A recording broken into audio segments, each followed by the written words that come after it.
আজকের গল্প মন কেমনের ডাকবাক্স, অনিন্দিতার লেখা। ঈর্ষা। ফর্সা রং আর এক মাথা ঘন কালো চুলের দৌলতে আবারও নন্দিনীকে হারিয়ে দিল মালবিকা। অথচ সাক্ষ্যদত্তির সম্বন্ধটা এসেই ছিল নন্দুর জন্য। কথাবার্তা শুনে এখানেই পছন্দ পর্ব হয়ে যাবে বুঝতে পেরে গেছিল কাকিমা। সেজন্যই বোধহয় সুতোর হালকা কাজ করা গোলাপি সালোয়ারে সাজিয়ে মালবিকাকে ফিশ ফ্রাই দেওয়ার ছলে ওদের সামনে পাঠিয়ে দিল। আর আগে থেকে বারণ করা সত্ত্বেও মালবিকা দিব্যি হাসি মুখে চলে এলো সবার সামনে। অথচ নন্দিনীর মা সকাল থেকে পই পই করে বলেছিল, কেউ শুনল সেই কথা? নন্দিনীর চেয়ে পাক্কা ১.৫ বছরের ছোট মালবিকা। বাড়ির দুই জায়ের মধ্যেকার বৈবাহিক সম্পর্কের পার্থক্য যদিও বছর ৫-এর। সৃজনী নন্দিনীর মায়ের সন্তান আসতে সময় লেগেছিল বেশ কয়েক বছর। ততদিনে সবাই মোটামুটি ধরে নিয়েছিল আর বোধহয় রায়বাড়ির বড় ছেলের বংশ রক্ষা হলো না। ছোট দেওরের বিয়ের সময় একজন তো সৃজনীকে শুনিয়ে শুনিয়েই বলল, কাকিমাকে নিয়ে বড় চিন্তা হয়। কি কপাল! এত বছর বিয়ের পরেও তো বড়জন এখনো নাতি নাতনির মুখ দেখাতে পারলেন না। ছোটজন এসে আবার কি করেন? বংশে একটা মানুষ তো থাকতে হবে বাতি দেওয়ার জন্য। সৃজনীর মনে হয় বাঙালি ওই একটা শব্দই চিনেছে ভালো, বংশে বাতি। এই কথাগুলো যার কানে যাওয়ার জন্য এত কথা, এত আলোচনা, সেই মানুষটা যে মন প্রাণ দিয়ে চেয়েও সন্তানকে নিজের গর্ভে ধারণ করতে পারছে না, মা ডাকার শোনার জন্য আকুল হৃদয়। এই কথায় কি কতখানি কষ্ট পাচ্ছে, কতটা গভীর হচ্ছে হৃদয়ের ক্ষত, সে খবরে কারোর কোনো মাথা ব্যথা নেই। উল্টে বাকিরা মাথা নাড়িয়ে সম্মতি জ্ঞাপন করে সমালোচনার মজা নেয় তাড়িয়ে তাড়িয়ে। কেউ কেউ আবার তাকে দেখতে পেলে সবার মাঝে ডেকে এনে সহানুভূতির সারে বলে, অত চিন্তা আজকালকার দিনে করে কে? কত আধুনিক টোটকা বেরিয়ে গেছে, ভালো একটা গায়নও দেখাও বুঝলে। এখনকার দিনে কেউ বাজা থাকে নাকি? এই তো আমার জায়ের মেয়ে চেনা অচেনা মানুষের উদাহরণের ঝুলি খুলে বসে। সব শেষে পরিচিত হুল, সুতীর্থ বুঝি তোমায় ভালো ডাক্তার দেখাচ্ছে না? এত সব হুল ফোটানো কথা পেরিয়ে যেদিন প্রথম সৃজনী জানতে পারল সেও বাকিদের মতো মা হতে চলেছে, বুকের ভেতরটা কানায় কানায় পূর্ণ হয়ে উঠেছিল। আর ৯ মাস পর ছোট্ট হাত মুঠি করা পুতুলটাকে বুকে জড়িয়ে ধরে সে যেন আনন্দের জোয়ারে ভেসে গিয়েছিল। আর কেউ তাকে সামাজিক আচার অনুষ্ঠানে অবহেলা ভরে দূরে সরিয়ে রাখতে পারবে না, কেউ করতে পারবে না অপমান। এই মেয়ে এসেছে তার স্বীকৃতি হয়ে, ঘুচিয়েছে অপবাদ। সবার প্রশ্নের উত্তর হয়ে রায়বাড়িতে এসেছে নন্দিনী, সৃজনীর নন্দিনী। মেয়েকে নিয়ে একটু বেশিই যেন আদিক্ষেতা করে বড় বৌমা। এই বাড়িতে আর যেন কারো বাচ্চা হয়নি। কান পাতলেই শুনতে পেত কথাগুলো, কিন্তু তা নিয়ে কোনো মাথা ব্যথা ছিল না তার। নারী ছেঁড়া ধনটিকে যদি সে একটু বেশি ভালোবেসেই থাকে, তাতে কার কি যায় আসে? নিজের সবটুকু দিয়েই আস্তে ধীরে নন্দিনীকে বড় করে তুলেছিল সে। কিন্তু চলার পথটা না সৃজনীর জন্য না নন্দিনীর জন্য মসৃণ ছিল। বছর ঘোরার আগেই রায়বাড়িতে শোনা গেল নতুন সুসংবাদ। ছোট বউ পাপড়ি এবার মা হতে চলেছে। সবাই মোটামুটি নিশ্চিত লক্ষ্মীর পর এবার বাড়িতে নারায়ণ আসতে চলেছে। সুন্দরী পাপড়ির কাছে শাশুড়ির একটাই চাহিদা ছিল, সুদর্শন পুত্র। কিন্তু হাসপাতাল থেকে খবর এলো পাপড়িরও মেয়ে হয়েছে। ফর্সা টানা টানা চোখ, এক মাথা চুল, মুখখানা যেন লক্ষ্মী প্রতিমা। শাশুড়ি পুত্র সন্তানের কথা ভুলে গলার সোনার হার খুলে দিয়ে নাতির মুখ দেখলেন।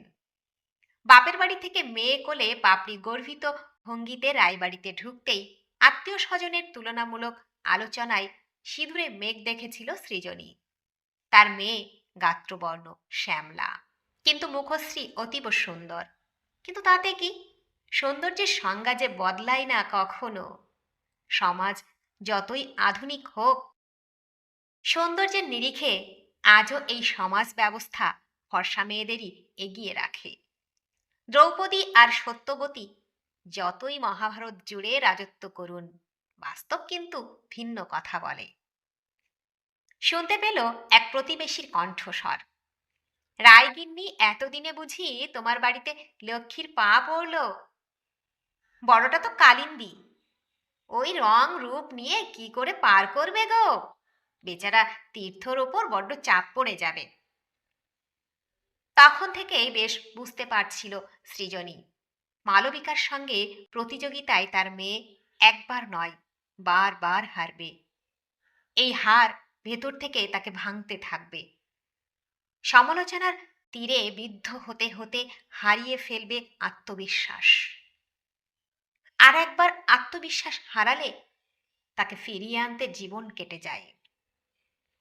রাতের বেলা সৃজনীর বলা কথাগুলো হেসেই উড়িয়ে দিল সুতীর্থ। এখনো মেয়ে নিজের পায়ে ঠিকমতো হাঁটতে শিখল না, আর তুমি এইসব নিয়ে ভাবতে বসেছ? আবার নাকি আমাদের আলাদা হতে হবে মেয়ের মানসিক স্বাস্থ্য রক্ষার জন্য।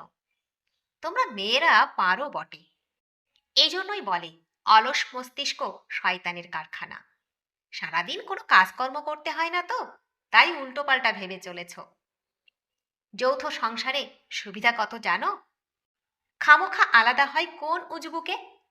দুই পিঠোপিঠি বোন দিব্যি সবার আদরে বড় হয়ে যাবে। তাতেও দমে না গিয়ে সৃজনী বিষয়টার গুরুত্ব বোঝানোর চেষ্টা করেছিল। কথার শেষে ফোত করে একটা নাক ঝাড়ার শব্দ আর অবজ্ঞা ভরে বলেছিল সে, ঘুমিয়ে পড়ো। আজ বাইরে রোল খেয়েছিলাম, অ্যাসিডিটি মতো হয়েছে, খামোখা কথা শুনতে ভালো লাগছে না। তুমি বুঝতে পারছো না। শেষবারের মতো চেষ্টা করেছিল সে। আজ প্রথমবার, তাই কিছু বললাম না। শোয়া থেকে উঠে বসেছিল সুতীর্থ। এরপর আলাদা হওয়ার কথা তুললে নিজেকেই সব ছেড়ে আলাদা থাকতে হবে। মানে? মুখে ক্রিম ঘষা থেমে গিয়েছিল সৃজনীর।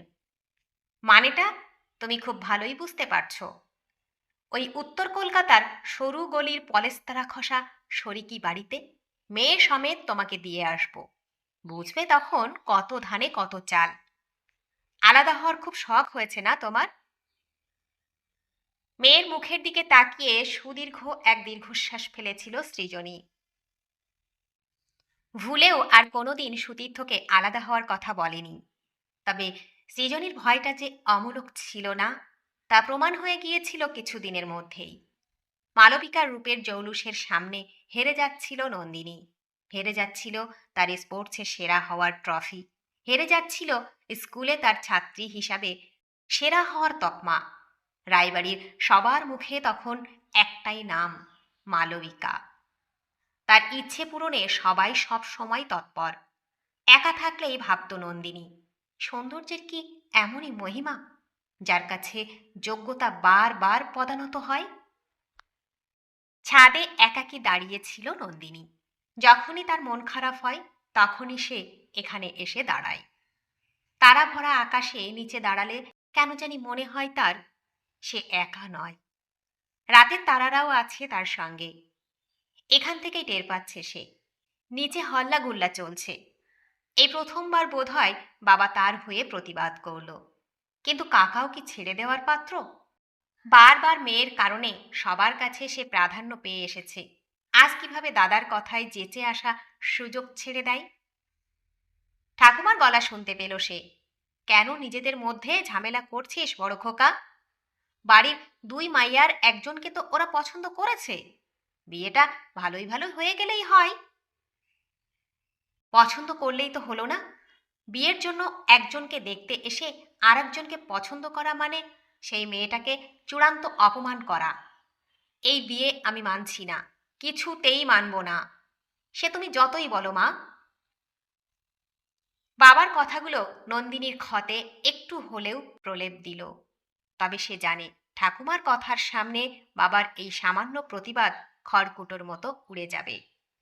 তবু তো আজ বরাবরের জন্য বাড়ির বড় মেয়ে হিসেবে তাকে মানিয়ে নিতে বলা বাবা আজ তার মেয়ের জন্য প্রতিবাদী। এর চাইতে বেশি কি বা পেতে পারত সে? শুনতে পেল কাকার তীক্ষ্ণ কণ্ঠস্বর, তোমার মেয়েকে আজ পছন্দ না করে আমার মেয়েকে করেছে বলে মানতে পারছো না?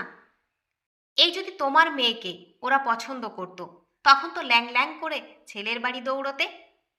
মুখেই খালি তোমাদের যৌথ পরিবারের গল্প, আসলে সবটাই নিজের কোলে ঝোল টানার ধান্দা। যে যাই বলুক, আমি মেয়েকে ওখানেই বিয়ে দেব। আমার মেয়ের সুখ স্বাচ্ছন্দ্যের কথা তো আমাকেই ভাবতে হবে। ধীর পায়ে ছাদ থেকে নেমে এলো নন্দিনী। টেবিলে এখনো শাক্যদূতীদের খাবারের অবশিষ্টাংশ পড়ে।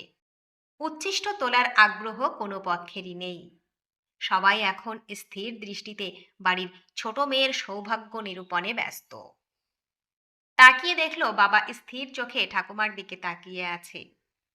সেই চোখে প্রশ্ন, যৌথ সংসার টিকিয়ে রাখার জন্য বাড়ির বড় ছেলে হিসেবে এত কিছু করেও আজ এই অভিযোগে অভিযুক্ত হতে হলো। মা, তুমি কি এখনো কিছু বলবে না? বাবার ওই দৃষ্টির সামনে প্রথমবার চোখ নামিয়ে নিলেন সরলা, নন্দিনীর ঠাকুমা। তুই তো জানিস ছোটর মাথায় বুদ্ধি বলতে কিছুই নেই, ওর কথা ধরে বসে থাকলে চলবে? কিন্তু সেই সঙ্গে এটাও তো ভাবতে হবে, এই ছেলে রায়বাড়ির জামাই হওয়ার উপযুক্ত। যেমন রোজকেরে তেমনই সুন্দর দেখতে। সত্যি বলতে কি, নন্দিনী দিদিভাইয়ের থেকে বেশি ওকে মালবিকা দিদিভাইয়ের সঙ্গেই বেশি মানায়। বাবা আহত দৃষ্টিতে তার গর্ভধারিণীর দিকে তাকালেন। এমনটা তুমি মা হয়ে বলতে পারলে? সব বুঝলেন সরলা। ছেলের দিকে তাকিয়ে সান্ত্বনা সুরে বললেন, তুই চিন্তা করিস না বড় খোকা, আমি নন্দিনী দিদিভাইয়ের সঙ্গে কথা বলবো। ও নিজে রাজি হলে তোর নিশ্চয়ই আর কোনো আপত্তি থাকবে না। হঠাৎ নন্দিনীর মনে পড়ে গেল ছোটবেলার কথা। স্কুলের ইয়ারলি স্পোর্টসে রিলে আর 100 মিটার ইভেন্টে ফার্স্ট হয়ে ট্রফি নিয়ে ফিরেছে সে। মালবিকা যথারীতি কিছুই পায়নি। সে দৌড়তে চায় না, রোদ লেগে অমন সুন্দর রং যদি। খড় চোখে ট্রফিগুলোর দিকে তাকিয়ে মালবিকাকে কোলের কাছে টেনে নিয়েছিল সরলা। এসব আর আলমারিতে সাজিয়ে রেখে হবে কি? মাইয়ারে তো রূপ দিতেই ভুলে গেছে ভগবান। রূপ ছাড়া মেয়ে মানুষের কি দাম? কষ্ট হয়েছিল, ধীর পায়ে সে সরে এসেছিল। মালবিকা তখনও আদর খাচ্ছিল ঠাম্মার কোলে বসে। ট্রফি দুটো মায়ের হাতে দিতেই চোখে জল দেখতে পেয়েছিল। বহু যত্নে মা হাত বুলাচ্ছিল ট্রফির ওপর। সেদিনে মা তার পছন্দের চিংড়ি মালাইকারি বানিয়েছিল, আদর করে খাইয়ে দিয়েছিল মেয়েকে। ভালোবাসায় প্রলেপ পড়েছিল ক্ষতে। ঠাকুমার কথা শুনে আবারও যেন সেই ক্ষত টাটকা হয়ে উঠল। এমনটা অবশ্য একবার নয়, বারবার হয়েছে। প্রতিবারই মায়ের ভালোবাসায় সেই জ্বালা জুড়িয়েছে। মালবিকার সব অপারগতাকে মিটিয়ে দিয়েছিল ঈশ্বর প্রদত্ত অমলিন সৌন্দর্য। নিশ্চুপে নিজের ঘরে চলে গেল নন্দিনী। এই আলোচনায় থাকতে আর তার ভালো লাগছে না। আয়নায় নিজেকে দেখল ঘুরিয়ে ফিরিয়ে। আয়না বলল হেসে, কে বলে তুমি সুন্দর নও? কাটা কাটা চোখ মুখ, মসৃণ পেলব ত্বক, বেদস পাতার মতো ছিপছিপে শরীর। ফোনটা তুলে লিখলাম, আমি রাজি। ভেবেচিন্তে বলছিস তো? পরে আবার বাড়ির সম্মানের গল্প ফেদে সরে যাবি না তো? তখন আবার আমি আতান্তরে পড়ব। বাবাকে তো চিনিস, কথার খেলাফ হলে আমাকেই আবার না। কথা দিয়ে কাজ করা যে আমার বরাবরের স্বভাব তোরা তো ভালো করেই জানিস। কাজেই কথা যখন দিয়েছি, পুরো কাজ শেষ না করে বেরিয়ে আসবো না, I promise. That's like a true spirit. আমি খুব তাড়াতাড়ি সব ব্যবস্থা করে তোকে জানিয়ে দিচ্ছি। টেস্ট দিতে আপত্তি নেই তো? যাচাই না করে কেউ কি কাউকে গ্রহণ করে? আমি রাজি। ঠাম্মা কখন দরজায় এসেছে দেখতে পায়নি নন্দিনী। অসম্ভব নরম গলায় বললেন, ব্যস্ত নাকি দিদি ভাই? কিসে যেন রাজি হওয়ার কথা শুনলাম। পরক্ষণে ঈষৎ ব্যস্ত গলায় বললেন, তোর সঙ্গে আমার যে একটু জরুরি কথা ছিল। ঠোঁটের কোণে হাসি ফুটল তার। বড় নাতনিকে দিয়ে কোনো কাজ উদ্ধার করার থাকলেই ঠাম্মির গলা এমনই মোলায়েম হয়ে যায়। মনে মনে ভাবল সে, প্রতিবাদ এবার হবে। বাবার প্রতিবাদ তোপে উড়িয়ে দিলেও তারটা বোধ হয় অত সহজে সম্ভব হবে না। সেই প্রতিবাদ এতখানি জোরালো হবে যে তা রায়বাড়ির ভিত্তি মূল কাঁপিয়ে দেবে। বুঝবে সবাই, কালিন্দী নন্দিনী যদি রণনাচে মত্ত হয়, তখন সেই তাণ্ডবে সব লণ্ডভণ্ড হয়ে যায়। কিছুতেই সে আর সবকিছু মেনে নেবে না। অনেক হয়েছে এই মেনে নেওয়া আর মানিয়ে নেওয়ার খেলা। বলো, কি বলবে? ঠান্ডা স্বরে বলল নন্দিনী। তুই তো সবই জানিস। এত ভালো ছেলেটা হাতছাড়া হয়ে যাওয়া কি ভালো দেখায়? মালবিকা তো তোরই বোন, আর জামাই তো সেই রায়বাড়িরই হবে। আমি না বললেই কি তোমরা পিছিয়ে যাবে? অস্বাভাবিক ঠান্ডা স্বরে বলল নন্দিনী। দেখল ঠাম্মি অবাক হয়ে তার দিকে তাকিয়ে আছে। তবুও সে কঠিন স্বরে বলল, আমার জন্য কোনোদিন ভেবেছ তোমরা যে আজ আমার অনুমতি নিতে এসেছো? এসেছে কি আর সাধে? কে করে তোমার পরোয়া? নেহাত তোমার বাবার জন্য আসতে হলো। বিরক্তির ছবি ফুটল সরলার ঠোঁটে। সে তো সব শুনে বাড়িতে তাণ্ডব শুরু করেছে। কেন তার নিজের মেয়েকে পছন্দ না করে ভাইয়ের মেয়েকে পছন্দ করলো? আরে বাবা, এটা তো মানতে হবে, মালবিকা সুন্দরী। নন্দিনীর মতো সবকিছু মুখ বুজে মেনে নেওয়া মেয়ে যে হঠাৎ বিদ্রোহ করতে পারে ভাবেনি ঠাম্মা। ভেবেছিল তার মুখের কথা শুনলেই দিব্যি হাসি মুখে বড় নাতনি সম্মতি জানাবে। কিন্তু এখন সহজ কথায় কাজ না হওয়ায় মুখোশ খসে স্বার্থের নিটল মুখখানা বেরিয়ে পড়েছে। মনে মনে ভাবল সে। সরলার সেদিকে খেয়াল নেই, আপন মনেই গজগজ করে চলেছে। আগেকার সময় গ্রামে শহরে এমন বিয়ে তো কতই হতো, নিজের চোখেই দেখেছে সে। দিদিকে দেখতে এসে বোনকে পছন্দ করেছে পাত্র। দিদিও দিব্যি হাসি মুখে বিয়ের দিন বোনকে কনের সাজে সাজিয়ে দিয়েছে। দিদিরও অবশ্য পরে ভালো বিয়ে হয়েছে। আজকালকার মেয়েদের সবেতেই বড্ড বাড়াবাড়ি। সেই মেয়েটার মনের অবস্থার খবর কেউ কি রেখেছিল ঠাম্মা? কেউ চেষ্টা করেছিল জানার? কতখানি অভিমান বুকে জমিয়ে হাসি মুখে বোনকে সে সাজাতে বসেছিল। অত শত জানি নে বাপু, তোর জন্য এত ভালো ছেলেটিকে আমি হাতছাড়া করতে পারবো না। রায়বাড়ির গর্ব হবে এই জামাই। ওদিকে তোর বাপ কারণ ছাড়াই জেদ ধরে বসেছে এই বিয়ে হলে সে নাকি বাড়ি ছেড়ে আলাদা হবে। এমন বোকার মতো কথা কেউ বলে? কত সম্বন্ধ আসবে। মেয়েরা তো জন্মেইছে পরের বাড়ি যাবে বলে, তার জন্য তুই পরিবার ভাঙবি? মায়া মানুষের বেশি জেদ ভালো নয়। এখন তুই যদি সবটা মেনে নিস, দুকুলি বাঁচে।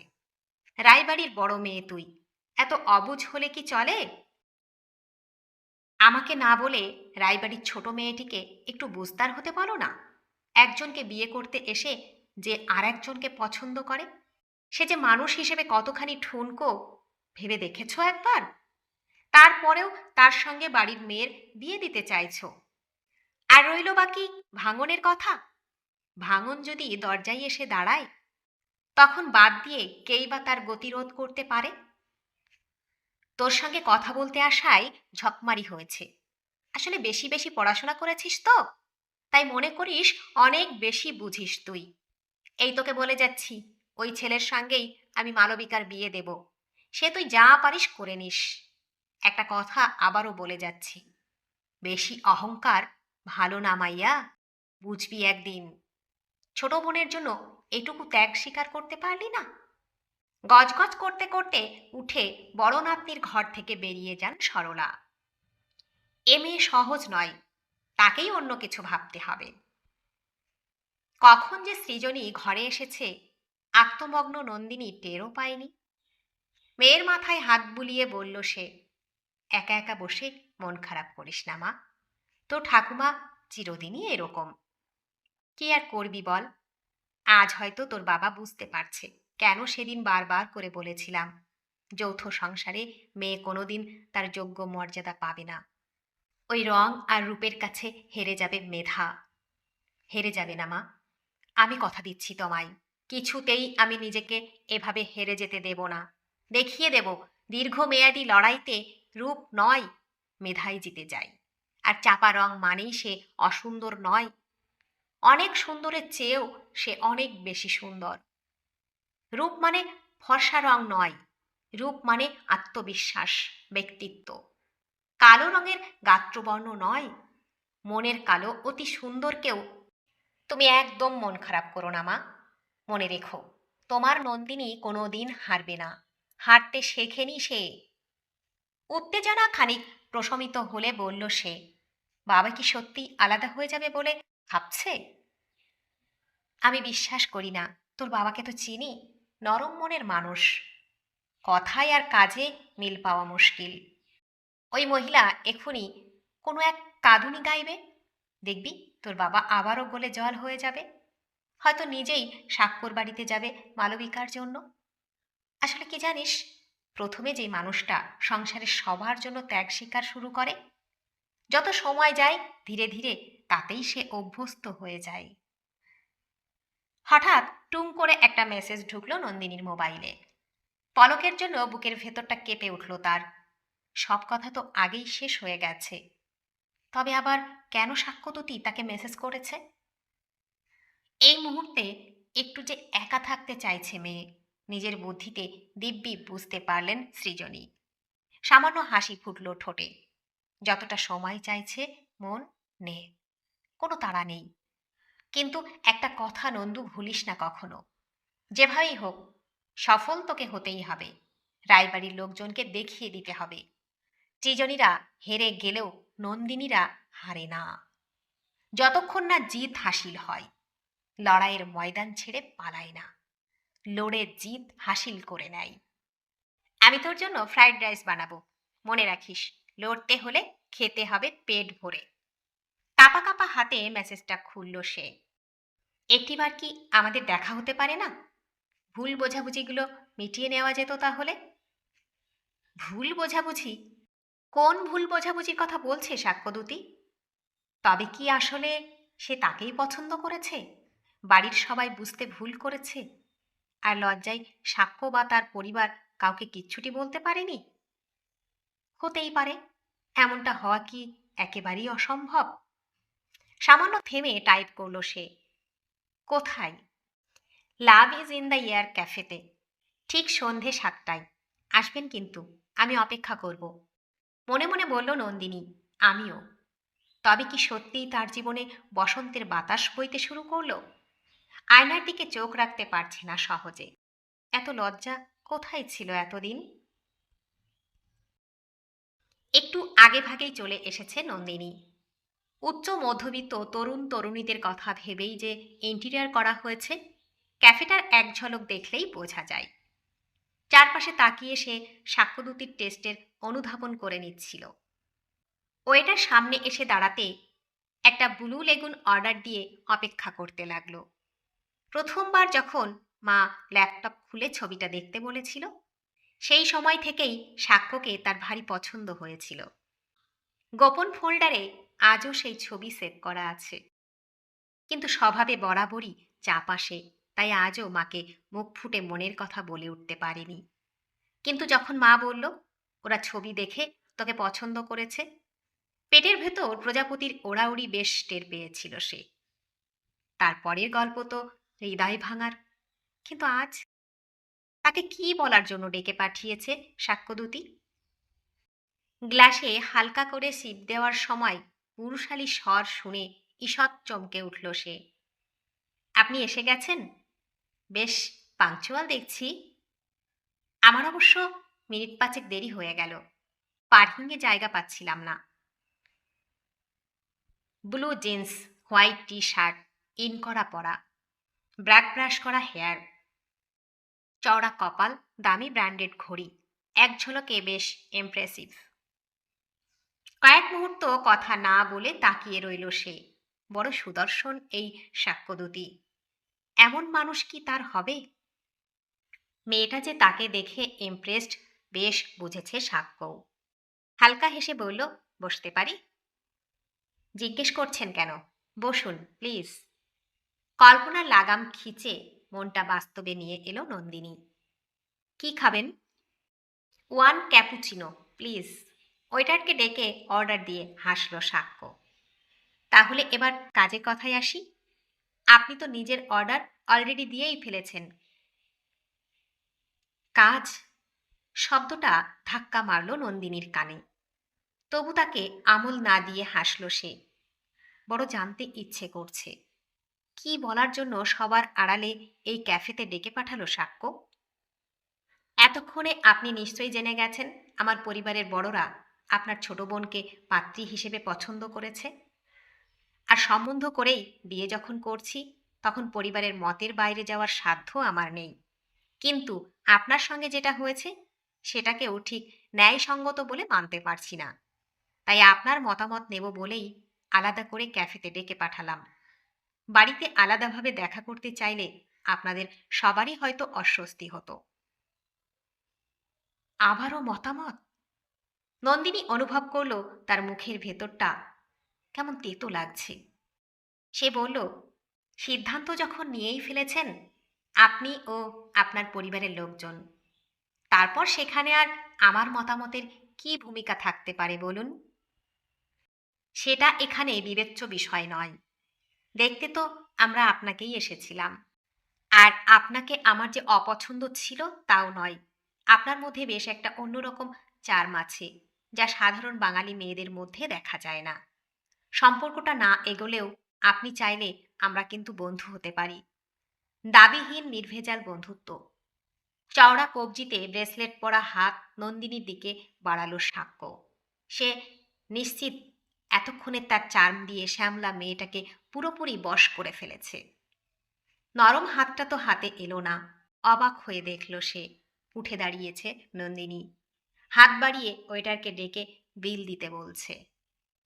সাক্ষ্যদূতির দিকে চোখ পড়তে হাসল। জীবন আপনার, তাই সিদ্ধান্ত। বন্ধুত্বের হাত বাড়ানোর জন্য ধন্যবাদ। কিন্তু কি বলুন তো, বন্ধুত্বের বিষয়ে খুব চুজি আমি। তাই আপনি চাইলেও বন্ধুবৃত্তে আপনাকে অন্তর্ভুক্ত করতে পারলাম না। দুঃখিত, কিছু যেন মনে করবেন না। বিল মিটিয়ে টেবিলে রাখা ব্যাগটা তুলে নিল নন্দিনী। আপনি চাইলে আমি আপনাকে বাড়িতে ড্রপ করে দিতে পারি। অপমানটা গিলে নিয়ে প্রস্তাব দিল সাক্ষ্য। শহরে প্রতিদিন একাই চলাফেরা করি, পাবলিক ট্রান্সপোর্টে। অভ্যেস হয়ে গেছে। খামোখা একদিনের জন্য অভ্যেস খারাপ করে লাভ কি বলুন? ভালো থাকবেন। ধীর পায়ে ক্যাফে থেকে বেরিয়ে গেল নন্দিনী। অবাক সাক্ষ্য সেদিকে তাকিয়ে রইল খানিক। কফিতে চুমুক দেওয়ার কথা মনেও এলো না। বড্ড ব্যক্তিত্বময়ী নারী। ভালোই করেছে মা। একসঙ্গে পাশাপাশি থেকে এমন ব্যক্তিত্বের আঁচ সহ্য করা সহজ ব্যাপার নয়। তুই এত তাড়াতাড়ি এলি যে? পরন্তপ একটু অবাক হলো। আমি তো বললাম সন্ধে 6টার মধ্যে এলেই হবে। তর সইছে না বুঝি? শালায় 1 বছর ধরে পেছনে পড়ে থেকে থেকে হেদিয়ে গেলুম। এতদিনে কিনা মেয়ের মতি ফিরল। এই সুলেখা, এদিকে এসো। এখনই মেকআপ শুরু করে দাও। সুন্দর করে করবে যেন ন্যাচারাল লাগে। পুরনো আমলের ভারী ভারী গয়নায় যেন পেলব সৌন্দর্য অনন্য হয়ে ধরা দেয় সৌন্দর্য পিয়াসীদের নয়নে। বাপরে বাপ, কি বাংলা বলছিস রে! শুনে মনে হচ্ছে ফাঁক পেলেই বঙ্কিমচন্দ্র পড়িস। তোমায় আর রসিকতা করতে হবে না এখন। চুপচাপ বসে পড়ো। মেকআপেও তো অনেকটা সময় লাগবে। তারপর লুক টেস্ট। টানা টানা কাজলে, সিঁদুরের টিপে, আলতায়, হালকা লিপস্টিক আর পুরনো দিনের ভারী ভারী সব গয়নাগাটি পরে রঙিন আঁচল লুটিয়ে যখন আয়নার সামনে গিয়ে দাঁড়ালো নন্দিনী, নিজেই যেন নিজেকে ঠিক চিনতে পারল না। কোন মন্ত্র বলে এমন রূপান্তর? এ যে সেই ছোটবেলায় পড়া পাতিহাঁস আর রাজহাঁসের গপ্প। নিজেকে কুৎসিত ভাবতে ভাবতে হঠাৎ করে জানতে পেরেছিল আসল সুন্দর সেই, তার সৌন্দর্যের তুলনা নেই। চুলটা পার্মিং করে দিয়েছি, আপাতত খোলাই থাক। পরে যদি মনে হয় বাগান খোপা বেঁধে দেব। হাসল সুলেখা। আপনাকে কিন্তু এই সাজে ভারী মিষ্টি লাগছে। কয়েকটা স্ন্যাপ নেবেন প্লিজ। হাতের ফোনটা এগিয়ে দিল নন্দিনী। লুক টেস্টের আগে পরে ছবি তোলা যাবে না। বিজ্ঞাপনের ব্যাপার তো, আগে ভাগে ভাইরাল হলে সব ওনারের জন্য সমস্যা, বুঝতেই পারছেন। ছোট্ট করিডোরে দেখা হয়ে গেল পরন্তপের সঙ্গে। নন্দিনীর জন্যই অপেক্ষা করছিল সে। কি মারকাটারি লাগছিস গুরু, দুম করে প্রেমে পড়ে গেলে মায়েরই কোনো দোষ নেই কিন্তু। সাধে কি আর 1 বছর হতে দিয়ে পড়েছিলুম। দেখ, বাপের সোনার ব্যবসা কেমন আকাশে তুলে দিই। তোর এই সাজে দেখলে দোকানে কাস্টমার পড়তে পাবে না। একবার শুধু লুক টেস্টে পাসটা করে যা ভাই। লুক টেস্ট পাস করি বা না করি, তুই আমার হারানো আত্মবিশ্বাস ফিরিয়ে দিয়েছিস। থ্যাঙ্কস। আলতো করে পরন্তপের হাতে চাপ দিল নন্দিনী। মেঘলাকে আগলে রাখিস, বড় ভালোবাসে তোকে, কখনো যেন একলা পথ চলতে না হয়।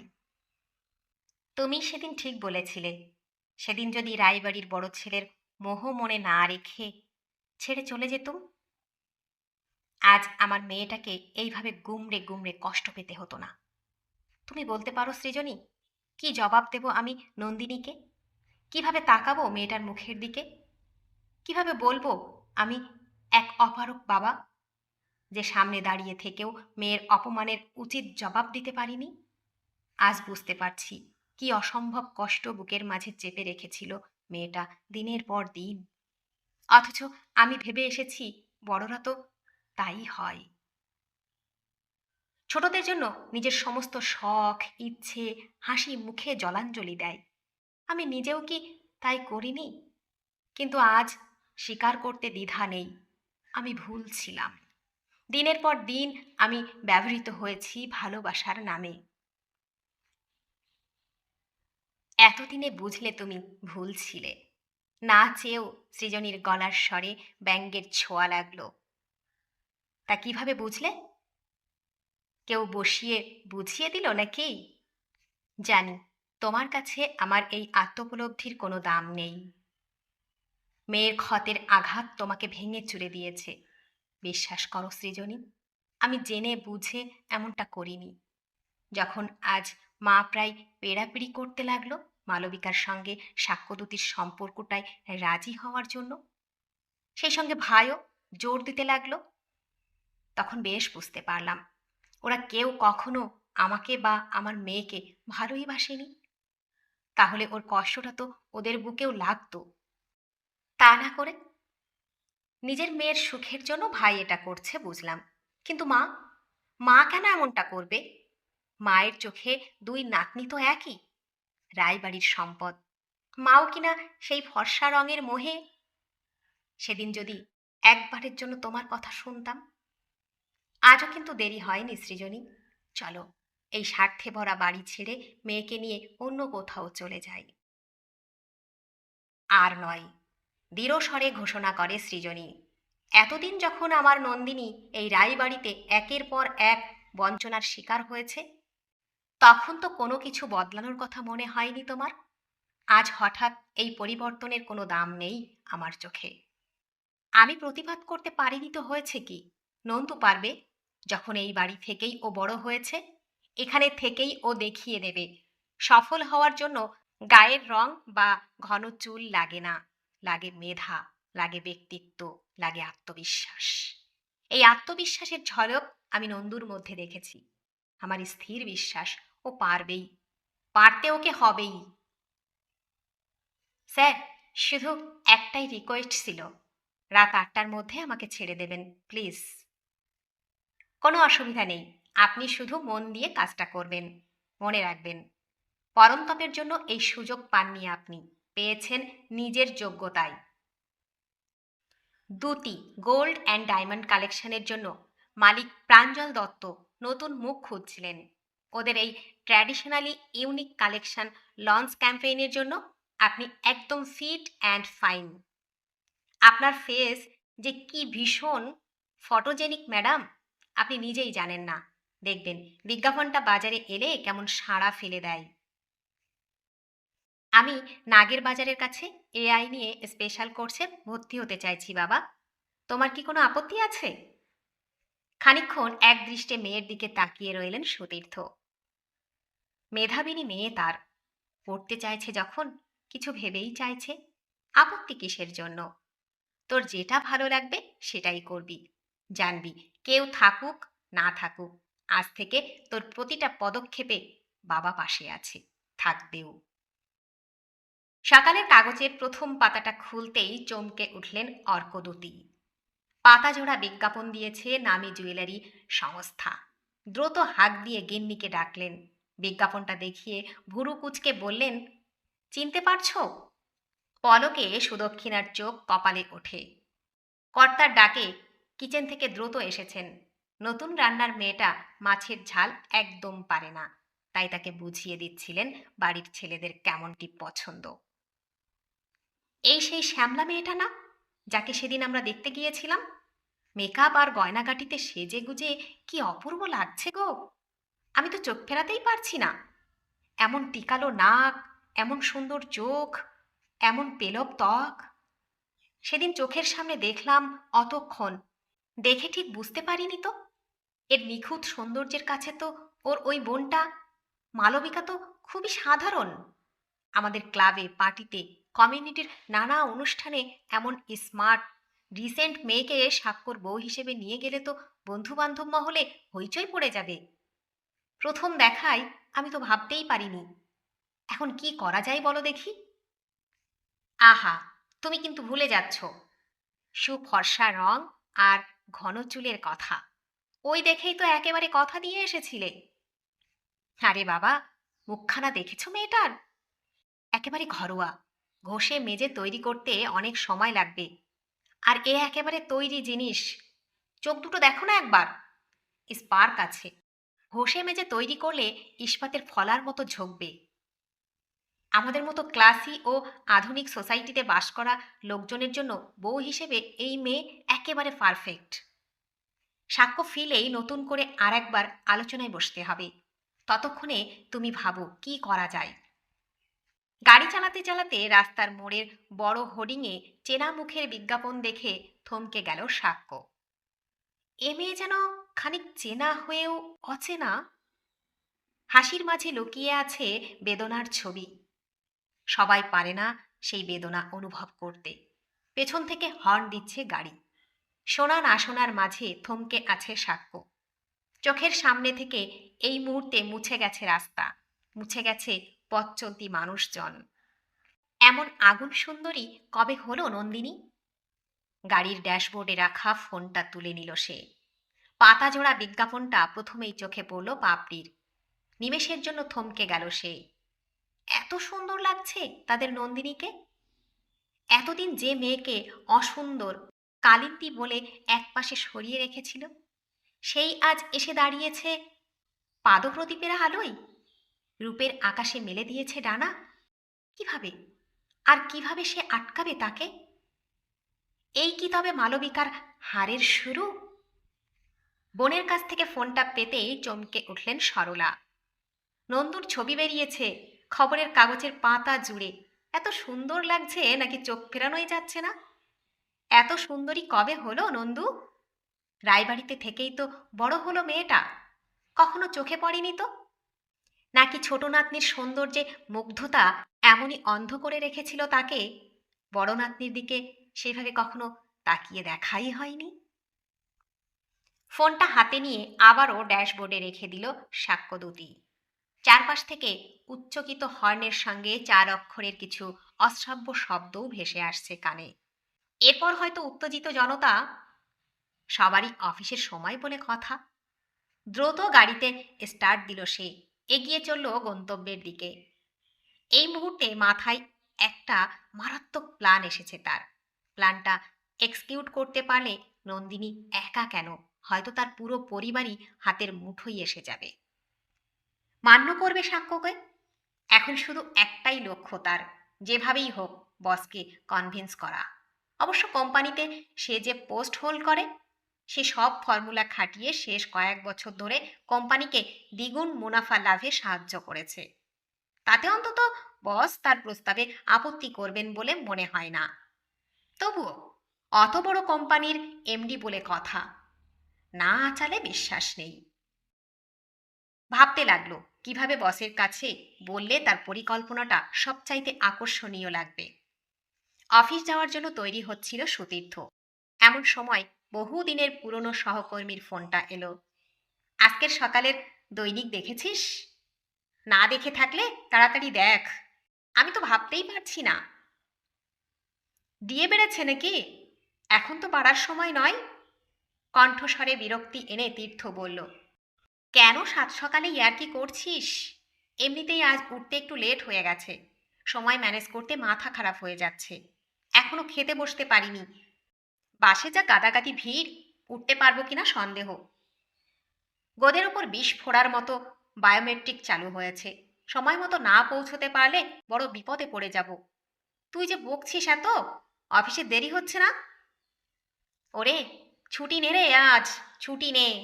তোর নন্দিনী যা করেছে, দেখলে চমকে যাবি। তীর্থর কথায় পাত্তা না দিয়ে বলল সায়নাব, এই বছরের মধ্যে আমাদের নন্দুটা যে এত সুন্দর হয়েছে ভাবতেই পারিনি। ভাগ্যিস আজ কাগজে দেখে তোর বৌদি বলল, যা তাড়াতাড়ি বাড়ির কাগজটা দেখ। কি বাবারে তুই, মেয়ের এত বড় অ্যাচিভমেন্ট কোথায় কংগ্রেচুলেট করবি? ভালো কোনো রেস্তোরাঁয় চাইনিজ, মোগলাই, মোমো, তন্দুরি খাওয়াতে নিয়ে যাবি? তা নয়, এখনো বসে বসে বায়োমেট্রিক আর অ্যাটেন্ডেন্স নিয়ে চিন্তা করছে।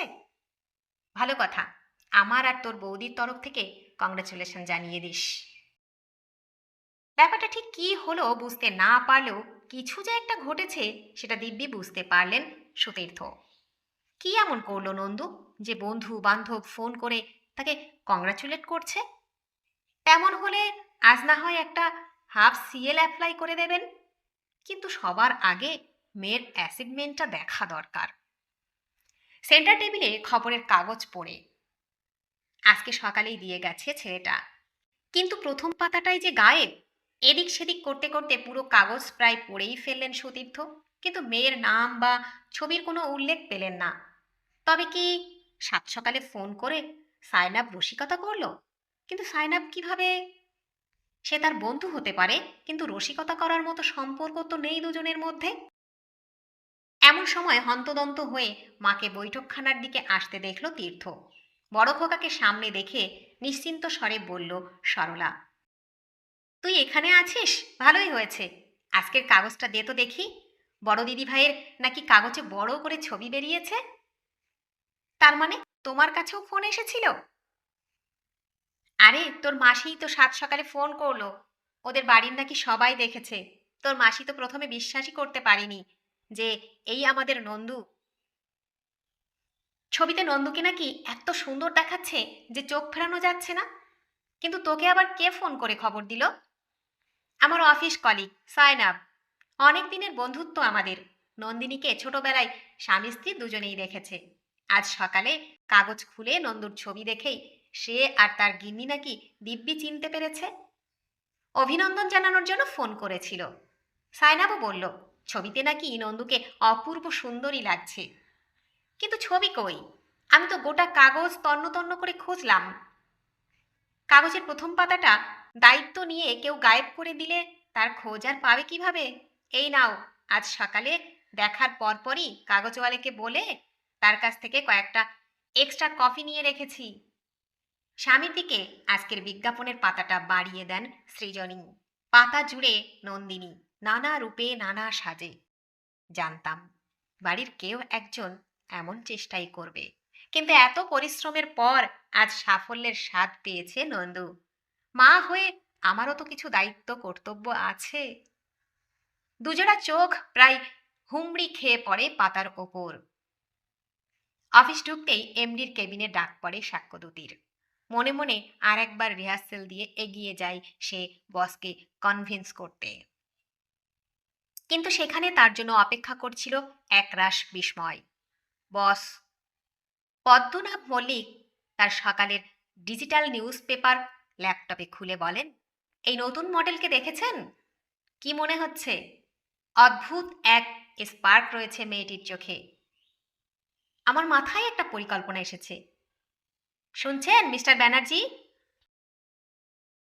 নিজের ঘরে নরম বিছানায় ঘুমিয়েছিল নন্দিনী। সকাল থেকে যে তাকে নিয়ে রায়বাড়িতে ঝড় বয়ে যাচ্ছে সেই সম্বন্ধে কোনো খেয়ালই ছিল না তার। কাল রাত অবধি অনেক পরিশ্রম করেছে নিজের স্বপ্ন পূরণ নিয়ে, নিজের ভবিষ্যতের অঙ্ক নিয়ে। মন বলছে স্বপ্ন পূরণে আর বেশি দেরি নেই। ভেজানো দরজা ঠেলে হাসি মুখে ঘরে ঢুকে এলো সৃজনী। আস্তে করে পাশে বসে মাথায় হাত বুলিয়ে দিতে দিতে বলল, তুই পেরেছিস মা, তুই পেরেছিস। আমি জানতাম আমার মেয়ে ঠিক পারবে। এখনো তো পারিনি মা, আধো ঘুমে উত্তর দেয় সৃজনী। তবে তুমি চিন্তা করো না মা, আমি ঠিক পারবো, পারবো আকাশে উড়াল দিতে। লড়াই যতই কঠিন হোক, তুমি দেখো মা, তোমার মেয়ে আর কোনোদিন হেরে যাবে না। তুই জিতে গেছিস মা, দুনিয়ার সামনে তুই প্রমাণ করে দিয়েছিস ফর্সা রং নিয়ে জন্মালেই কেবল রূপসী হওয়া যায় না। সৌন্দর্য লুকিয়ে থাকে তার ব্যক্তিত্বে, মার্জিত স্বভাবে। এই দেখ। আলমোড়া ভেঙে উঠে বসে নন্দিনী। দেখে পাতা জোড়া বিজ্ঞাপন, বিভিন্ন সাজে বিভিন্ন বিভঙ্গে নিজেকে মেলে ধরেছে সে। দেখতে দেখতে তন্ময় হয়ে যায় যেন। এত রূপ একই অঙ্গে। তার বড় কাছের এই মেয়ে, কিন্তু এত অচেনা কেন? একবারও তো পরন্তপ ফোন করে জানালো না। তবে কি কাজটা শেষ হয়ে গেছে বলে সেও আজ ব্রাত্য হয়ে গেছে? আমি দেখেছি স্যার, মেয়েটা ভীষণ ফটোজেনিক, চোখ দুটো ব্যঙ্গময়। আমাদের নতুন ক্যাম্পেটানার জন্য অ্যাপ্রোচ করা যেতে পারে। ঢাকাই শাড়ি, হালকা গয়না আর একটা টিপ, সঙ্গে এলো খোপা। সাবেকি সাজে আধুনিকা বঙ্গললনা, কিন্তু ভাবনায়। এমনটাই আমি ভেবেছি ব্যানার্জি, হাসলেন মল্লিক। আপনি কি যেন একটা বললেন? ব্যাং? ওটা স্যার ব্যাংময়। আপনি যে স্পার্ক বললেন না, ওরই বাংলা। মেয়েটার মধ্যে একটা দ্যুতি আছে, হাসলেন মল্লিক। মাঝে মধ্যে আপনি এমন অদ্ভুত বাংলা বলেন যে ট্রেস করতে কালঘাম ছুটে যায়। কিন্তু সমস্যা যে অন্যখানে। মেয়েটিকে এখনো অবধি ট্রেস করতে পারিনি। মার্কেটে একেবারে ফ্রেশ মুখ, বিস্তারিত খবর কেউ দিতে পারছে না। এমন পাথরে কোদা কাটা কাটা নিখুঁত চোখ মুখের মেয়ে জুয়েলার প্রাঞ্জল দত্ত কোত্থেকে জোগাড় করলেন কে জানে। বুঝলেন ব্যানার্জি, যেভাবেই হোক আজকের মধ্যে ফোন নম্বরটা জোগাড় করে ফেলতে হবে। মনে রাখবেন, আমাদের অ্যাপোনেন্ট কোম্পানিরাও কিন্তু বিজ্ঞাপনে ব্যবহার করার ক্ষেত্রে এমন ফ্রেশ মুখ দেখে ছাপাবে। নাম্বার তো আমার কাছেই আছে স্যার। আরে ব্যানার্জি, বলেন কি, কামাল করে দিয়েছেন তো। আগে ভাগেই আপনি মনের কথা পড়তে পারেন নাকি? কিন্তু জানলেন কিভাবে? মেয়েটা আমাদের এলাকার স্যার, মুখ চেনা। ভুলেও বলল না সে এই মেয়েকে বিয়ের জন্য দেখতে গিয়ে সামনাসামনি রিজেক্ট করে এসেছে। বললে এক্ষুনি মল্লিকের কাছে দাবরানি খেতে হবে। যোগাযোগ করতে যেন বেশি দেরি করো না। ক্যাম্পেনিংয়ের ব্যাপারটা বুঝিয়ে বলো।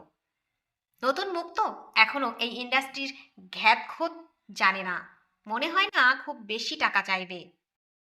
আমাদের কোম্পানির আন্ডারে কাজ করলে কতখানি এক্সপোজার পাবে, সেটা নিয়ার ফিউচারে ওর কেরিয়ারকে কতখানি বুস্ট দেবে, এর ফলে সোশ্যাল মিডিয়ায় কতখানি লাইমলাইটে আসতে পারবে, বুঝিয়ে বলো ভালো করে।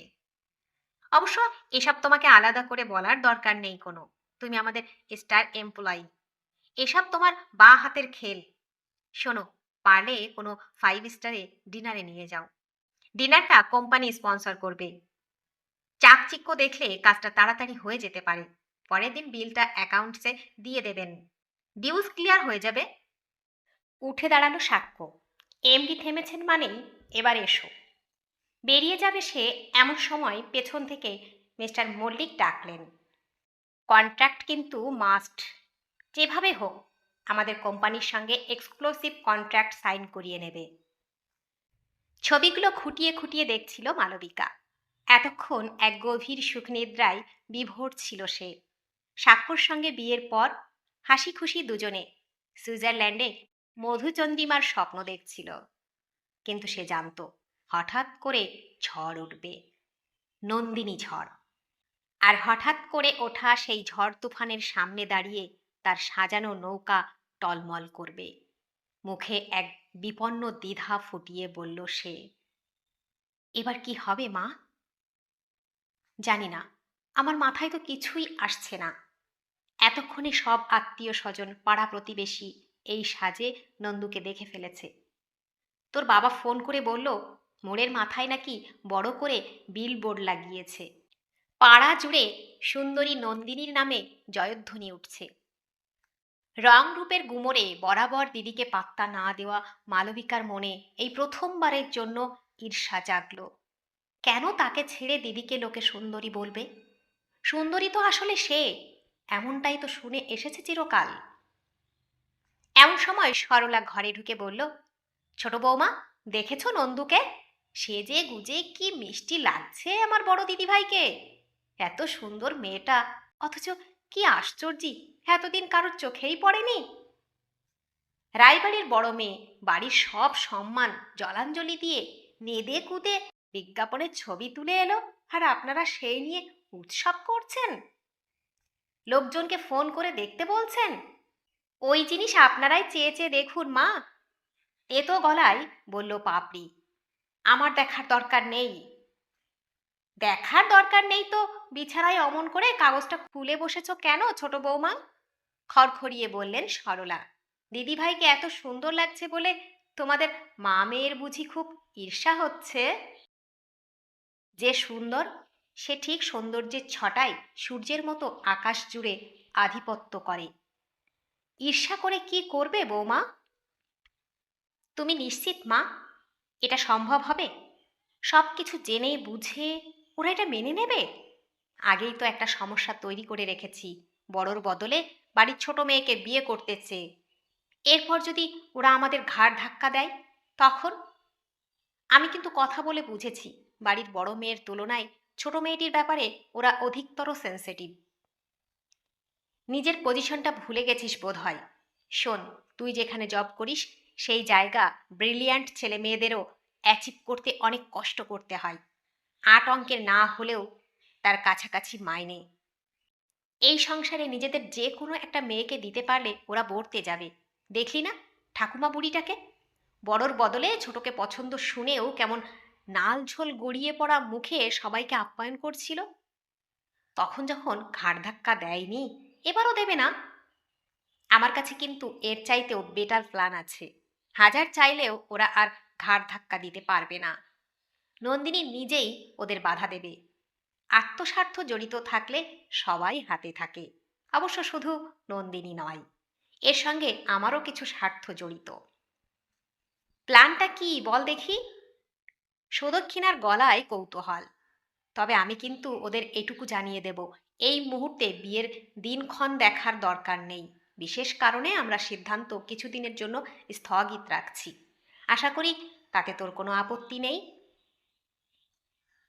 এটা ভালো ভেবেছ, গম্ভীর মুখে বললেন অর্কদূতী।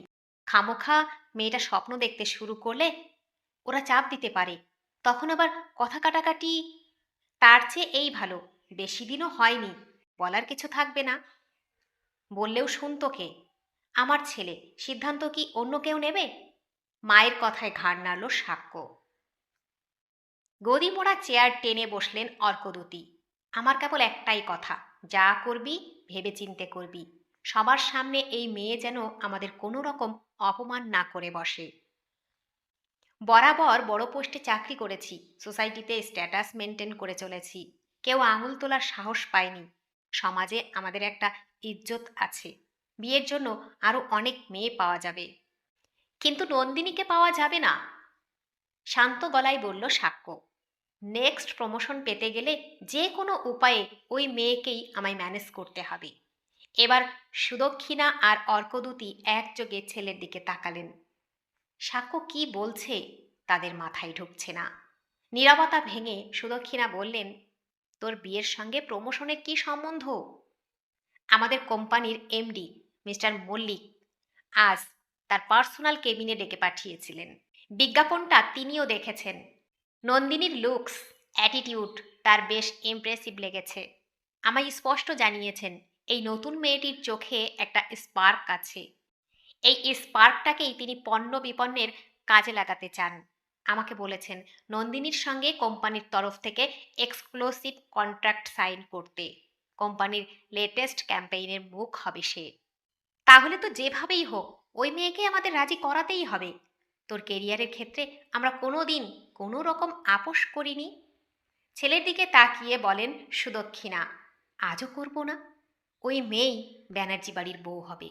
তাছাড়া এই কন্ট্রাক্ট সাইন হলে টাকাগুলোও তো ঘরেই আসবে। এর চেয়ে ভালো কি হতে পারে? সে আমি জানি মা, তবে তোমাকে কিন্তু খুব সফট ম্যানারে অ্যাপ্রোচ করতে হবে। নন্দিনী ভীষণ ব্যক্তিত্বময়ী। তুমি যদি অহংকার নিয়ে কথা বলো, কাজটা বিগড়ে যাওয়ার সম্ভাবনাই বেশি। নরমভাবে কথা বললে কাজ হতেও পারে। তুই মেয়েটার সম্বন্ধে এত কিছু জানলি কিভাবে? ছেলের দিকে তাকালেন অর্কদতী। আমি দেখা করেছিলাম, সংক্ষেপে বলল সাক্ষ্য। তুই মেয়েটার সঙ্গে আলাদাভাবে দেখা করেছিস, অথচ আমাদের কিছু জানানোর প্রয়োজন বোধ করিসনি? অবাক হয়ে বললেন অর্কদতী। তোর কি তখন থেকে অন্যরকম কিছু প্ল্যান ছিল? তাহলে তোমাদের প্রস্তাবে প্রথমে কেন রাজি হতাম? দেখো বাবা, এখন আর আমি স্কুলে যাওয়া বাচ্চাটি নই যে সব কিছু তোমাদের জিজ্ঞেস করে তবে করতে হবে। আমি অ্যাডাল্ট, ভাবনা চিন্তা করার ক্ষমতা আছে আমার। না চাইতেও ঈষৎ রুক্ষ হলো সাক্ষ্যর গলা। মনে হয়েছিল মেয়েটার সঙ্গে যেটা হয়েছে সেটা অন্যায়, তাই একবার দেখা করে সরি বলতে গিয়েছিলাম। পাতাজোড়া নন্দিনীর ছবির দিকে এক দৃষ্টে তাকিয়েছিল তীর্থ। দু একবার রায়বাড়ির সম্মানের কথা মনে হলেও তার ভাবনায় বিষয়টা খুব বেশি প্রাধান্য পাচ্ছিল না। আজকাল সমাজে এসব ট্যাবু উঠে গেছে প্রায়। শুধু ভাবছিল এত সুন্দর দেখতে তার মেয়ে, অথচ আত্মীয় স্বজনরা সবাই এতদিন কালিন্দী শ্যামলা মেয়ে কিভাবে পার হবে, কি কি না তার কানের কাছে এসে বলে গেছে। আর আজ কাগজে একটা ছবি, অমনি চারপাশের দৃশ্যপট কেমন পাল্টে গেছে। কালিন্দী হয়েছে অপরূপা, অথচ সেই মেয়ে, সেই পরিবার শুধু দৃশ্যপট। দৃশ্যপটের বদল বুঝি সম্পর্কের চাবিকাঠিই বদলে দেয়। আসবো মা? নন্দিনীর ঘরের সামনে দাঁড়ায় তীর্থ। বাবাকে দেখে হাসল সে। আজ এই বিশেষ আনন্দের দিনে মা তার জন্য পছন্দের চপ ভেজেছে, তাই খাচ্ছিল খুঁটে খুঁটে। অভিনন্দন বার্তায় ভেসে যেতে যেতে ভাবছিল কোন পথে যাবে সে, কোথায় মিলবে অস্তিত্বের সন্ধান। মাথায় হাত রাখল তীর্থ। সারা জীবন ধরে এভাবেই দৃঢ় হস্তে সমস্ত বঞ্চনার উত্তর দিস মা, তোর জন্য আমি গর্বিত। বাবার বুকে মাথা রাখল সে। চোখ দিয়ে দুফোঁটা গরম অশ্রু গড়িয়ে পড়ল, মুছল না সে। এতদিন বাদে আজ বাবার চোখে সে তাকে নিয়ে গর্ব দেখেছে। দেখেছে বাবার আত্মতৃপ্ত মুখখানি। এইটুকু, কেবল এইটুকুই তো চেয়েছিল সে। আজ সে নিজেও তৃপ্ত, কিন্তু সন্তুষ্ট নয়। এখনো তাকে অনেকখানি পথ অতিক্রম করতে হবে। টুং করে একটা শব্দ, মোবাইলে বার্তা পাঠিয়েছে সাক্ষ্যদূতী। আমরা কি আরেকটি বারের জন্য দেখা করতে পারি না? বন্ধু হওয়ার উপযুক্ত না হয় নাই হলাম, অন্তত পক্ষে চেনা পরিচিত একজন হিসেবে। তোমার উত্তরের অপেক্ষায়। একটা তিক্ত হাসি ফুটল নন্দিনীর ঠোঁটে। কোথায়? সাত সকালে ঘুম থেকে উঠে বহু আকাঙ্ক্ষিত মেইলটা পেল নন্দিনী। এটার জন্য কত কত দিন ধরে অপেক্ষায় ছিল সে। আজ বড় নির্ভার লাগছে। এই সকালটা নতুন আশা নিয়ে এসেছে তার সামনে। আজ তার স্বপ্ন পূরণ হলো। এবার শুধু পায়ে পায়ে এগিয়ে যাওয়ার অপেক্ষা। খুশি মনে নিজের সম্মতি বার্তা পাঠিয়ে নন্দিনী ছকে নিচ্ছিল ভবিষ্যৎ পরিকল্পনা। ঠিক তখনই ফোন করলো পরন্তপ। কিরে, হাজারো মানুষের শুভেচ্ছা বার্তায় ভেসে যেতে কেমন লাগছে? কটা কোম্পানির তরফ থেকে এর মধ্যে মডেলিংয়ের জন্য যোগাযোগ করলো। কদিন বাদে তো স্টার হয়ে যাবি। মাসাধিক আগে অ্যাপয়েন্টমেন্ট করতে হবে তোর সঙ্গে দেখা করার জন্য। কিন্তু তোকে যে প্রথম ব্রেক দিল তার ট্রিটটা, সেটা কি ডিউ থাকবে? খাওয়াচ্ছিস কবে? খাওয়ার ইচ্ছে হয়েছে বললেই হয়। সবসময় এত নকশা করিস কেন? ছবি বেরোনোর আগে তো একটা ফোন করতে পারতিস। আমি তো জানতেই পারলাম না, অথচ দেওয়ালে পোস্টার পড়ে গেল। সারপ্রাইজের মজা কি আর জেনে বুঝে হয়? কেমন লাগলো সেটা তো তুই মেসেজ করে জানালি না। মনের খুশিতে ফুড অ্যাপ থেকে স্পেশাল পিৎজা কিংবা চাইনিজ ট্রিট দিবি, অপেক্ষায় সারাদিন বসেছিলাম। পারিস বাপু ড্রামা করতে। এমন সময় নিচ থেকে চেঁচামেচির শব্দ ভেসে এলো। সবাইকে ছাপিয়ে কাকার গলার স্বর এই ওপর অবধি শোনা যাচ্ছে। ফাঁকে ফাঁকে বার দুই ঠাকুমার গলাও শোনা গেল। চকিতে সতর্ক হলো নন্দিনী। তোকে একটু বাদে ফোন করছি আমি। আমার আত্মবিশ্বাস ফিরিয়ে দিয়েছিস, ট্রিট তো দেবই তোকে। কোথায় খাবি, কবে খাবি আগে ফাঁকে জানাবি কিন্তু। বড়লোক তো নই। এখন রাখছি রে। ব্যস্ত মানুষজন আজকাল। ঠিক আছে, চল, আমিও কাজে যাই তবে।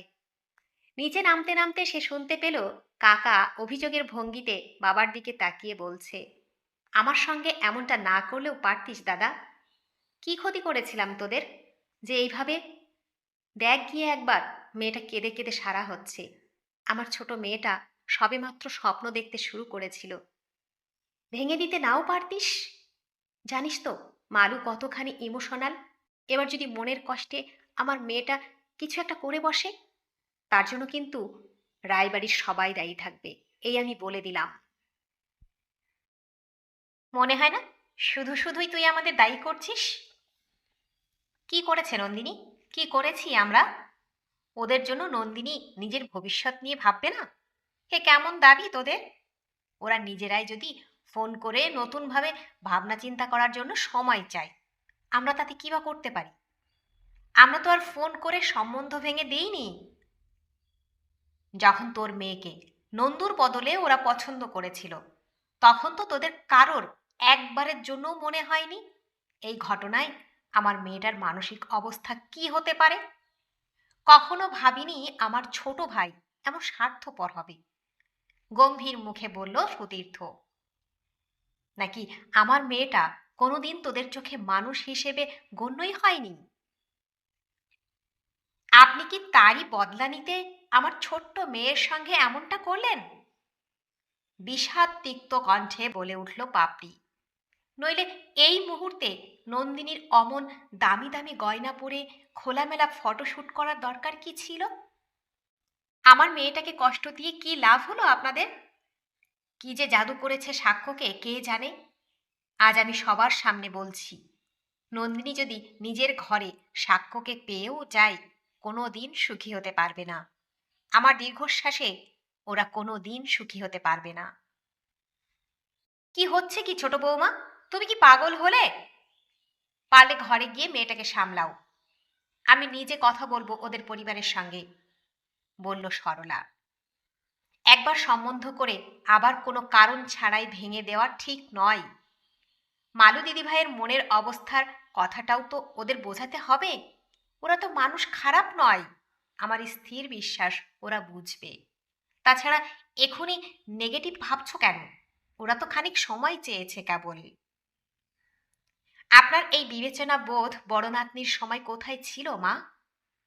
সৃজনী যে এতক্ষণ এই ঘরেই বসেছিল ভুলেই গিয়েছিল সবাই। তখন তো আপনার বড় ছেলেকে বুঝিয়েছিলেন এত ভালো সম্বন্ধ হাতছাড়া করা উচিত হবে না। বিয়ে যার সঙ্গেই হোক, জামাই তো রায়বাড়িরই হবে। এমন একটা সময় অতীত নিয়ে নাড়াঘাটা করছো কেন বড় বৌমা? যা হওয়ার তা তো হয়েই গেছে। নন্দু তো নিজেকে সামলেই নিয়েছে। সৃজনী তো ঠিকই বলেছে মা, দুই নাতনি তোমার, দুজনেই রায়বাড়ির উত্তরাধিকারী। তাহলে একবার দুবার নয়, বারবারের জন্য একজনের প্রতি অবিচার আর একজনের প্রতি পক্ষপাতিত্ব কেন? এ কেমন বিচার তোমার মা?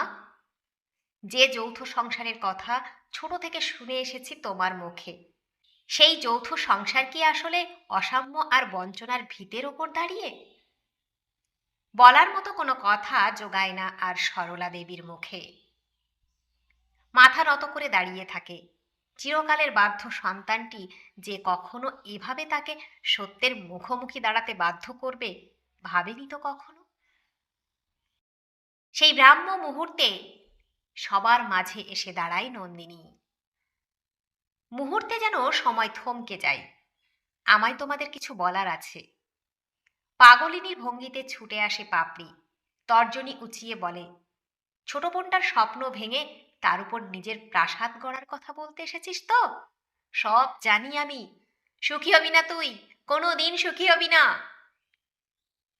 তুই এখান থেকে যা মা, এই মুহূর্তে কিছু বলার উপযুক্ত নয়, বলে ওঠে তীর্থ। স্বার্থে আঘাত লাগাই এরা পাগল হয়ে গেছে। ধীর পায়ে ওপরে চলে যায় নন্দিনী। কথা বলা হয় না আর, কিন্তু বাড়ির সবাইকে কথাটা বলা ভীষণ জরুরি ছিল। এর ওপর যে তার ভবিষ্যতের অঙ্ক নির্ভর করছে। পালাজো আর ক্রপ টপ, হালকা লিপস্টিক, কানে স্টাড আর খোলা চুল, এটুকুতেই যথেষ্ট আকর্ষণীয় লাগছিল নন্দিনীকে। আসলে সবটাই ব্যক্তিত্বের খেলা। ওই ঝলক যার আছে, আর তার আলাদা করে সাজতে হয় না।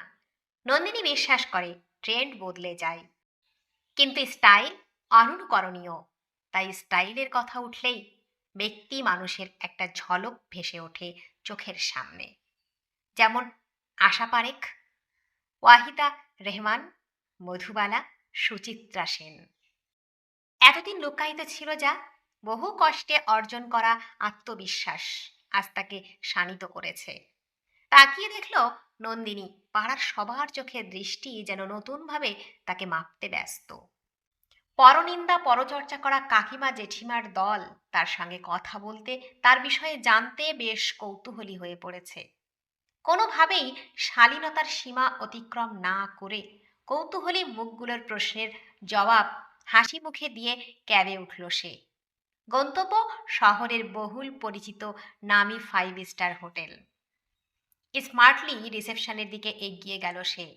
ড্রেসের সঙ্গে মানানসই হুবো ব্যাগ হাতে মেয়েটার দিকে দু একজন তাকিয়ে দেখছে, হয়তো চেনার চেষ্টাও করছে। যদিও প্রথমবার এত দামি হোটেলে এসেছে সে, কিন্তু কোনোভাবেই তাকে বেমানান লাগছে না। আগে ভাগেই সার্চ করে এসেছে সে। এখানে বিভিন্ন কুইজিনের জন্য বিভিন্ন রেস্তোরাঁ রয়েছে। মেসেজ করে টেবিল নাম্বার আগেই জানিয়ে দিয়েছিল সাক্ষ্য। রিসেপশনে গিয়ে রেস্তোরাঁর নাম, টেবিল বুকিং নম্বর বলতেই একজন উর্দিধারী কর্মী পথ দেখিয়ে দিয়ে গেল তাকে। আত্মবিশ্বাস ঝলক আর মার্জিত ভঙ্গিতে নন্দিনীকে স্বতন্ত্র লাগছিল। ব্যক্তিত্বের ঝলক ফুটে উঠছিল চেহারায়। নিচু গলায় বলল সাক্ষ্য, মাত্র কয়েকদিনেই চলন বলন কেমন পাল্টে গেছে দেখছো। মৃদু হাসলেন সুদক্ষিণা। সাফল্যের আলো বুঝিস, ওই আলোতে চেনা মানুষকেও অচেনা লাগে। তবে এবার থেকে এই আলো আমাদের বাড়িতেই জ্বলবে। ছেলের হাতে আলতো করে চাপ দিলেন তিনি। এই মেয়ে যতই সাবলীল হোক, তার কথা ফেলতে পারবে না। বিয়ের পর থেকে যে পদ্ধতিতে গোটা সংসারের নিয়ন্ত্রণ নিজের হাতে নিয়েছেন, ভবিষ্যতে সেভাবেই এই মেয়েকে নিয়ন্ত্রণ করবেন। সুদক্ষিণা হাসলেন সহজ অঙ্ক মেলানোর ভঙ্গিতে। তাকিয়ে দেখল পুল সাইডে একটা টেবিল দখল করে সাক্ষ্য আর তার মা বসে আছে। একটু অবাক হলো নন্দিনী। মেসেজে তো সাক্ষ্য জানায়নি তার মাও আজ সঙ্গে আসবে। তবে কি এরা তাকে ইমোশনাল করে নিজেদের কাজ আদায় করতে চায়? মনে মনে হাসল নন্দিনী। সে আর আগের সেই মুগ্ধ মেয়েটি নেই। সংসারের হিসেব নিকেশের অঙ্ক এই কদিনে ভালোই বুঝেছে। বসো, নরম গলায় বললেন সুদক্ষিণা। তোমার সাফল্যে আমি কিন্তু খুব খুশি। ব্যক্তিত্বের ঝলক প্রতিটা ছবিকে অনবদ্য করে তুলেছে। ক্যাম্পেইনটাও যথেষ্ট আকর্ষণীয়। তোমাকে যারা এভাবে ফুটিয়ে তুলতে সাহায্য করেছে তাদের ধন্যবাদ দিও। তুমি একাই নও, পর্দার আড়ালে থাকলেও তোমার সাফল্যের কিন্তু এরাও সমান অংশীদার। আমি জানি আন্টি, খুব ছোট হলেও জীবনে প্রতিটি মানুষের অবদান আমি স্মরণে রাখার চেষ্টা করি। সংক্ষিপ্ত কথায় উত্তর দিয়ে চেয়ার টেনে বসল নন্দিনী। সামান্য থেকে অসামান্য হয়ে ওঠার এই জার্নিটা একটু অন্যরকম সেলিব্রেট করার ইচ্ছে নিয়েই তোমায় এখানে ডেকে পাঠানো। আজকের ট্রিটটা তাই আমার তরফ থেকে। আন্টি হিসেবে একটু অধিকার নিশ্চয়ই আছে আমার। হাসি মুখে ঘাড় নাড়ল নন্দিনী। এদের পরিকল্পনা ঠিক কি এখনো বোঝা যাচ্ছে না। কি চাইছেন ভদ্রমহিলা? তবে কি সে যা কল্পনা করে এসেছিল তার পুরোটাই ভুল?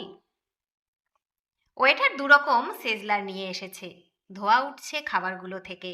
নিপুণ ভঙ্গিতে প্রত্যেকের প্লেটে খাবার তুলে দিয়ে ওয়েটার চলে যেতেই ঈষৎ হাসলেন সুদক্ষিণা। মার্জিত মাপা হাসি। জীবনে হিসেব করে পা ফেলা মানুষজনের হাসিটাও মাপা হয়, ভাবল নন্দিনী। প্রথমে ভেবেছিলাম এই ট্রিটে কেবল তুমি আমি থাকবো, কিন্তু সাক্ষ্য একটু জোর করেই আমার সঙ্গে এলো। সে নাকি তোমায় কিছু বলতে চাই। এইবার ঝুলি থেকে বিড়াল বেরোবে, নিজেকে প্রস্তুত করলো নন্দিনী। হাসি মুখে তাকালো সাক্ষ্যর দিকে। উৎসাহী স্বরে বলল সে, আসলে তোমার ব্রাইট ফিউচারের জন্য আমার তরফ থেকে একটা প্রস্তাব আছে। রিসেন্টলি আমাদের কোম্পানি একটা ক্যাম্পেইন লঞ্চ করছে, সাবেকি সাজে আধুনিকা বঙ্গললনা। তোমায় তার প্রধান মুখ হয়ে উঠতে হবে। এক্সক্লুসিভ কন্ট্রাক্ট, রেমুনেশনের অঙ্ক বেশ ভালো।